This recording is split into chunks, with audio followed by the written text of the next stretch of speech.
Hello students, अब हम देखते हैं 11th क्लास का जो हमारा 11वां चैप्टर चल रहा है उसका सेकंड पार्ट में हम देखेंगे कुछ अगले टॉपिक्स, जिनमें से एक है अंतः चूषण, इम्बिबिशन।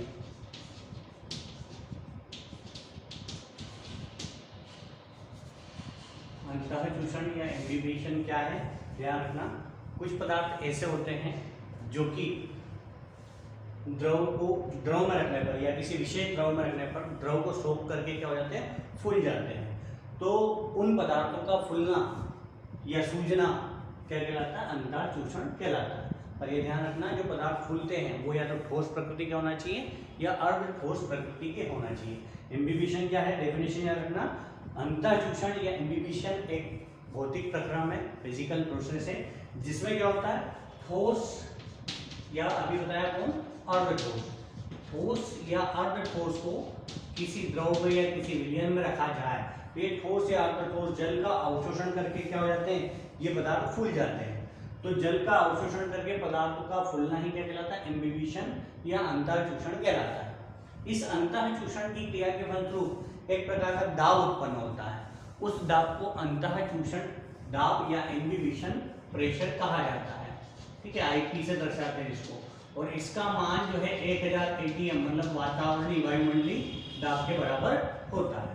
तो डेफिनेशन समझ में आ गई। अंतः चूषण, प्रकृति में कुछ पदार्थ ऐसे होते हैं जो कि बाहरी वातावरण से किसका, जल को सोख करके क्या हो जाते हैं, फूल जाते हैं।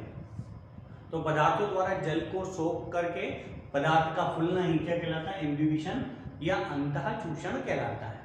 इस क्रिया के फलस्वरूप जो दाब उत्पन्न होता है उसको बोलते हैं अंतः चूषण दाब या आईपी या इम्बिबिशन प्रेशर, जिसका मान कितना है, 1000 atm। उदाहरण के लिए आपने देखे होंगे, चने अक्सर हम गलाते हैं, काबुली चने, कोई से भी चने छोले, तो गलाने के बाद, चने को गलाने के बाद क्या होता है, अगले दिन सुबह जो है वो फूल जाते हैं। तो सूखे चने जो है उनका फूलने का कारण क्या है कि वो अंतः चूषण की क्रिया करते हैं, चूस करके पानी का अवशोषण कर लेते हैं और वो फूल जाते हैं। ऐसे ही आपने देखा होगा सर्दी बरसात के मौसम में दरवाजे जो है, लकड़ी के दरवाजे क्या होते हैं, फूल जाते हैं। तो लकड़ी के दरवाजे का फूलना और चने का अंकुरित होना, ये कौन सी क्रिया का उदाहरण है, अंतः चूषण की क्रिया का उदाहरण। अब इसके पहले की वीडियो में परासरण और विसरण देखा था, तो अब थोड़ा सा कंपैरिजन भी करना हमको किसके साथ, इसको परासरण के साथ। परासरण और अंतः चूषण में अंतर देखना। तो 5 शब्द याद रखना, 5 शब्दों से अंतर याद हो जाएंगे। सबसे पहला शब्द याद रखना, परिभाषा। परिभाषा क्या बताइए, ठोस या अर्धठोस पदार्थ द्वारा जल का अवशोषण करना और फूलना क्या कहलाता है, अंतः चूषण कहलाता है। परासरण की परिभाषा क्या बताइए, विलायक या जल के अणुओं का कहां से, निम्न सांद्रता से उच्च सांद्रता की ओर गमन क्या कहलाता है, परासरण कहलाता है। पहला शब्द आपको याद रखना, परिभाषा। दूसरा शब्द याद रखना, ये क्रिया किसमें हुई थी, ठोस या अर्धठोस पदार्थों में। और जो परासरण की क्रिया है आप सब जानते हैं, बताओ जो है परासरण की क्रिया किसमें होती है, नीचे बॉक्स में लिख दो, मैसेज बॉक्स में, कि परासरण की क्रिया किसमें होती है, आप सब जानते हैं। तीसरा याद रखना शब्द आपको कि परासरण जो इम्बिबिशन है ये एक प्रकार का भौतिक प्रक्रम है जिसको हम देख सकते हैं, भौतिक प्रक्रम, फिजिकल प्रोसेस है। और ये जो है परासरण की क्रिया ये जैविक क्रिया, जैविक प्रक्रम है। पहले ही क्वेश्चन में भी बता चुका हूँ, पौधों के अंदर 2 क्रियाएं होती, भौतिक और जैविक। इन दोनों क्रियाओं के कारण जो संबंध बनता है उसको ही बोलते हैं पादप जल संबंध। तो इम्बिबिशन क्या है, भौतिक प्रक्रिया है, और ऑस्मोसिस जो है वो जैविक प्रक्रम है। चौथा और आखिरी, चौथा सेकंड लास्ट, इस क्रिया में जो बल उत्पन्न होता है जिसको क्या बोलते हैं, इम्बिबिशन प्रेशर, जिसका मान कितना बताया मैंने अभी, 1000 atm मतलब बहुत अधिक है ये, 1000 वायुमंडलीय दाब। और ये दाब का नाम क्या, आईपी। और परासरण की क्रिया में जो दाब उत्पन्न होता है उसको बोलते हैं ओपी, ओम प्रकाश नहीं, ओपी मतलब ऑस्मोटिक प्रेशर।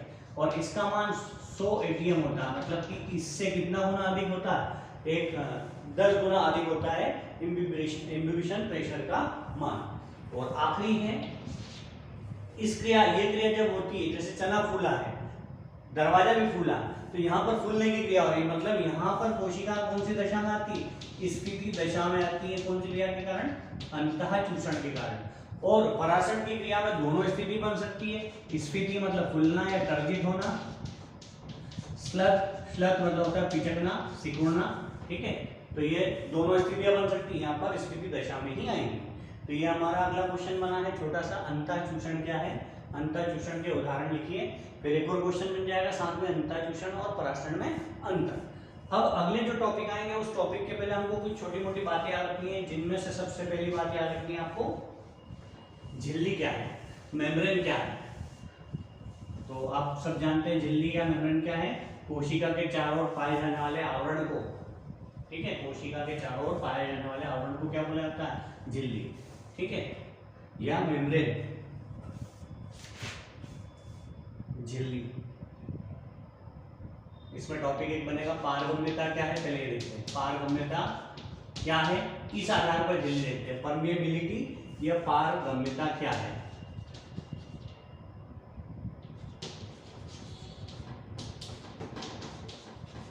पारगम्यता या परमिएबिलिटी क्या है, तो प्रत्येक कोशिका के चारों ओर, ये कोशिका है, इस कोशिका के चारों ओर क्या पाया जाता है, एक आवरण पाया जाता है, इस आवरण को क्या बोला जाता है, झिल्ली कहा जाता है। और झिल्ली में गुण पाया जाता है कि पदार्थों को अपने से अंदर या अपने से बाहर आने जाने दे सके। तो झिल्ली के इस गुण को ही, झिल्ली कहाँ है, कोशिका के चारों ओर झिल्ली, तो झिल्ली के इस गुण को ही क्या बोला जाता है, पारगम्यता।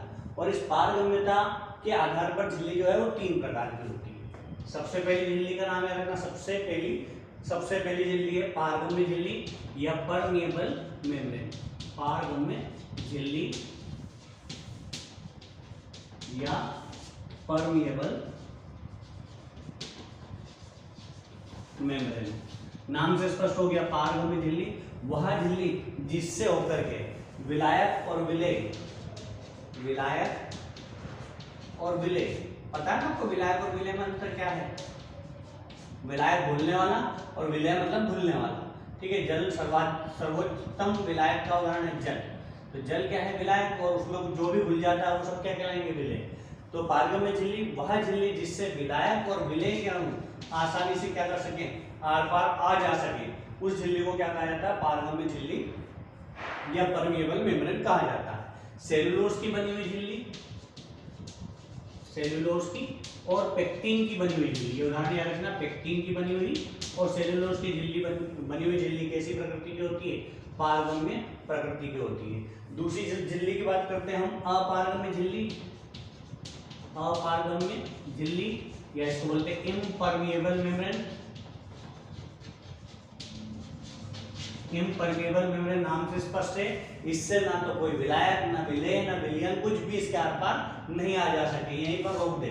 तो ऐसी झिल्ली को क्या बोलेंगे, अपारगम्य झिल्ली या इम्परमिएबल मेम्ब्रेन। सुबेरिन की बनी हुई, सुबेरिन तथा क्यूटीन की बनी हुई झिल्ली कैसी प्रकृति की होती है, अपारगम्य प्रकृति की होती है।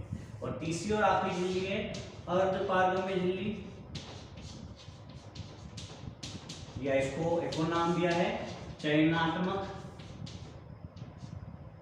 पारगम्य झिल्ली, ठीक है, सेमी परमिएबल या सिलेक्टिव परमिएबल मेम्ब्रेन, सेमी या सिलेक्टिव, ठीक है।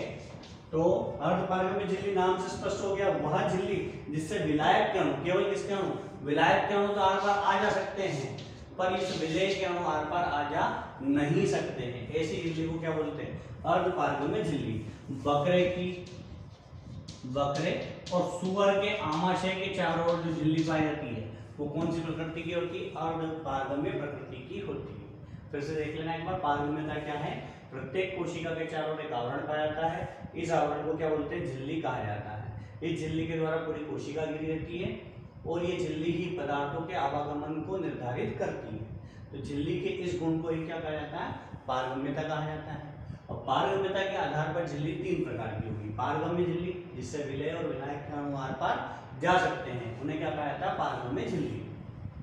सेलुलोज और पेक्टिन की बनी हुई झिल्ली जो है पारगम्य प्रकृति की होती है। दूसरी अपारगम्य झिल्ली, नाम से स्पष्ट है, ऐसी झिल्ली जिससे ना तो विलेय न विलायक, दोनों के अणु आर पार नहीं आ जा सकते, उसे क्या बोलते हैं, अपारगम्य झिल्ली। सुबेरिन की और क्यूटीन की बनी हुई झिल्ली इस प्रकार की होती है। और तीसरी और आखिरी आती है अर्धपारगम्य या चयनात्मक पारगम्य झिल्ली, सेमी परमिएबल या सिलेक्टिव परमिएबल मेम्ब्रेन, जो आपने कोशिका की झिल्ली के बारे में पढ़ा था वही झिल्ली है ये वाली, ठीक है। बकरे के और सुअर के आमाशय के चारों ओर जो झिल्ली पाई जाती है वो इसी प्रकृति की होती है। अब झिल्ली के बाद अगला एक और टॉपिक याद रखना आपको, विलयन।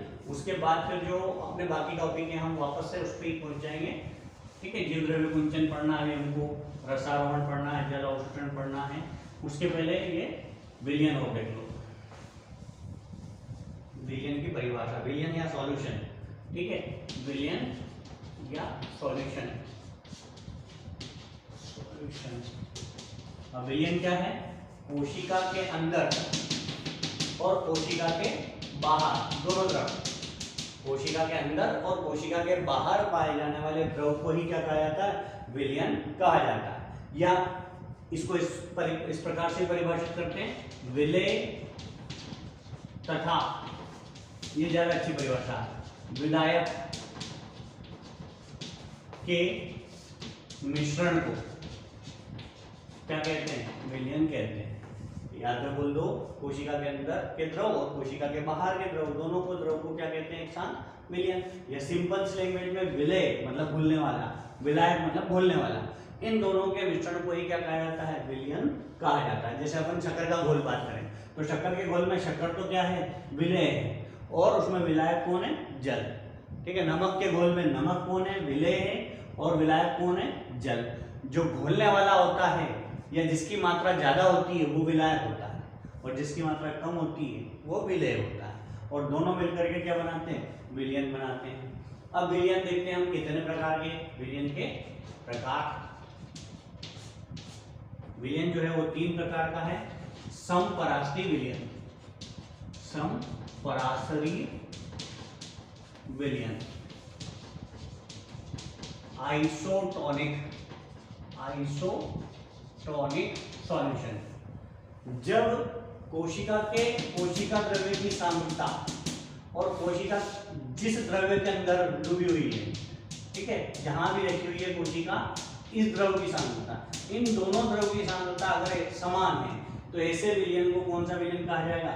समपराश्रयी विलयन। बात समझ में आ गई? समपराश्रयी विलयन, आइसोटोनिक सॉल्यूशन। जब कोशिका के अंदर के कोशिका द्रव्य की सांद्रता और बाहर के विलयन की सांद्रता, दोनों की सांद्रता एक समान, तो ऐसे विलयन को कौन सा विलयन कहा जाएगा? समपराश्रयी विलयन। समपराश्रयी विलयन के बाद इसका उदाहरण याद रखना है, NaCl का 0.09% घोल, इसका NaCl का 0.09% घोल, तथा RBC लाल रक्त कणिका, रेड ब्लड कार्पसल्स के अंदर का घोल, इसके कोशिका द्रव्य का और NaCl के द्रव्य का, इन दोनों का की सांद्रता क्या होती है? एक समान है, पराशर दाब एक समान है, तो ऐसे विलयन को क्या बोलेंगे? समपराश्रयी विलयन। अब समपराश्रयी विलयन के बाद अगला आता अति पराश्रयी विलयन। अति पराश्रयी विलयन, हाइपरटोनिक सॉल्यूशन। ठीक है, जब किसकी विलयन की सांद्रता क्या हो? अति हो, विलयन की सांद्रता ज्यादा हो किसकी अपेक्षा? कोशिका के कोशिका द्रव्य की अपेक्षा। ठीक है, कोशिका के कोशिका द्रव्य की सांद्रता कम और विलयन की सांद्रता ज्यादा हो, इधर कम हो इधर ज्यादा हो, तो ऐसे विलयन को क्या कहा जाता है? अति पराश्रयी विलयन या हाइपरटोनिक सॉल्यूशन। अब हाइपरटोनिक सॉल्यूशन का आपको अच्छे से उदाहरण पता है, अभी हमने पराशर की परिभाषा पढ़ी थी, उसमें उदाहरण देखा था किसका? अंगूर का, अंगूर, और एक और क्या का उदाहरण देखा था? NaCl का, अंगूर व NaCl का। तो ये अंगूर का और ये NaCl समझ लो, तो NaCl का पराशर दाब क्या है? ज्यादा है, और अंगूर के कोशिका द्रव्य का पराशर दाब क्या है? कम है, तो यहाँ की सांद्रता कम है और यहाँ की सांद्रता अधिक है, तो ऐसे विलयन को कौन सा विलयन कहते हैं? अति पराश्रयी विलयन। तीसरा और आखिरी आता है अल्प पराश्रयी विलयन। अल्प पराश्रयी विलयन या हाइपोटोनिक सॉल्यूशन। नाम से स्पष्ट हो गया, जब विलयन का पराशर दाब क्या हो? कम, बाहर वाले विलयन का पराशर दाब कम और अंदर जो कोशिका, उस कोशिका के कोशिका द्रव्य का पराशर दाब अधिक हो, प्लस में हो, और बाहर का क्या हो? माइनस में हो, मतलब कम हो, तो इस प्रकार के विलयन को क्या बोलेंगे?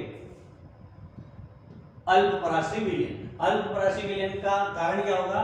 कि यहाँ का पराशर दाब अधिक है और यहाँ पर कम है, तो यहाँ से जल बाहर आ जाता है। तो कौन सी क्रिया में मैंने अभी आपको बताया था कि किशमिश का उदाहरण दिया था। किशमिश को कहाँ पर रखेंगे? अगर किशमिश को अगर जल के अंदर रखेंगे, उल्टा बोल रहा हूँ मैं, ठीक है, किशमिश को जल के अंदर रखेंगे तो निम्न सांद्रता से उच्च सांद्रता की ओर गमन करेगा। तो यहाँ सांद्रता कम है, यहाँ सांद्रता अधिक है, तो यहाँ पर से जल कहाँ जाएगा? अंदर की ओर। तो ये क्या हो जाएगा? किशमिश फूल जाएगी। तो इस प्रकार के विलयन को कौन सा? अल्पपरासी विलयन, जहां पर विलयन की सांद्रता किसकी सांद्रता के?